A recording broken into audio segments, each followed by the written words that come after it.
We've been houseless for over 100 days due to a flood that happened in our home. So, naturally, we bought a van.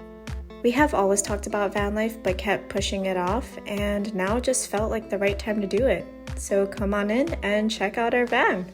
We're so excited to have gotten a Dodge Sprinter because at one point we thought about a Ford Transit, but the Sprinter ultimately worked best for us. And bonus points if you can guess how tall I am. It is the shorter wheelbase, which means we will have to be a little bit more savvy with our build, but we ultimately thought it was the best decision for us so that we could stay mobile and drive and fit a little bit better on roads and in parking spaces. We plan to remove the boards from the side so that we can properly insulate our van, as well as take off this headboard separating the cab from the back. That way we can install swivel seats under both chairs and turn it around, which will be really nice for when we're having meals together. And our dog is coming along, so stay tuned for that. More bonus points if you can guess Alex's height, and follow us for our build.